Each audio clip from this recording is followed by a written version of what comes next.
朋友们好，欢迎你们回到我的频道。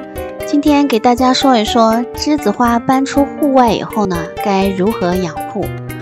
我的这盆花呢，养了好几年了。这种栀子花以前在我的故乡江南那一带呢非常常见，而且呢它是可以在户外过冬的。因为我们那儿呢冬天气温最低呢不会低于零下10摄氏度，所以栀子花呢它是可以在户外过冬。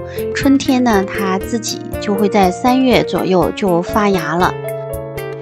但是在多伦多这一带冬天把栀子花放在户外过冬呢很危险，很有可能呢就冻死了。因为我们到了大冬天经常会有零下20摄氏度的这种低温，栀子花呢有可能受不住，所以冬天最好是放在室内养护。种植在户外，即使是没有被冻死呢，也会延迟它春天发芽的时间，这样呢很有可能影响它当年开花了。所以有朋友跟我说呢，他栀子花种在户外没有被冻死，可是呢春天发了芽以后也没有来得及开花，然后到了秋天又凋零了。所以在多伦多地区养栀子花呢，冬天呢是要放到室内的。即使侥幸你的栀子花放在户外没有被冻死，也是不利于它的生长的。那我的这一盆栀子花呢，冬天在室内养了4个月，还挺不错的。现在到3月份了，它好像已经感觉到了春天的气息，就开始萌动花芽了。我呢也从3月开始呢，就给它少量的施一些促花的花肥，因为我也想到它花期是在6月份。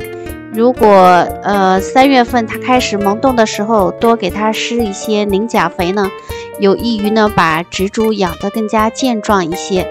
那现在4月份我把它拿到户外以后呢，它的状态就很好，希望呢不要再有倒春寒了。那么一到户外以后呢，像我的这盆花这么好的状态呢，就马上呢可以给它施促花的花肥。这个就是我给它用的促花的花肥，商店里呢都可以买到。可以看出来它的氮磷钾花肥的比值呢是磷肥最高，15、30、15，中间这个磷肥最高，所以很适合呢给栀子花促花。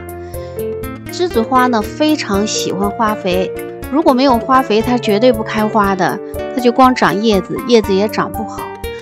它就是长叶子也要肥，开花也要肥。像我的这一棵呢，它是大花栀子花，叶子也是大的，所以呢它需要肥的这个量呢，相对于小花栀子花呢要多出来很多。我用的这种花肥呢是一种缓释肥，现在4月份就要给它撒一些了，因为它是在6月左右开花。如果到5月以后再给它施缓释肥就有一点晚了。5月份如果给它施肥呢，就要施能让它直接吸收的花肥，而不是缓释肥了。那现在施缓释肥呢，可以把它的这个泥土呢变得更加肥沃一些，那让它有充足的力量呢去孕育花蕾。我就希望呢后面呢不要再有倒春寒了。如果没有倒春寒呢，这一盆栀子花呢到了6月份就应该可以顺利开花，而且呢花量还不会少的。因为看得出来它的叶子很好，整个植株的状态很健壮。一般来说呢，如果你可以把一棵花养叶子的时候养得很健壮呢，后面呢它的花也就会开得更好。好，今天就和大家分享到这里了，谢谢大家观看。喜欢的朋友欢迎你订阅、分享与点赞，我们下期再见。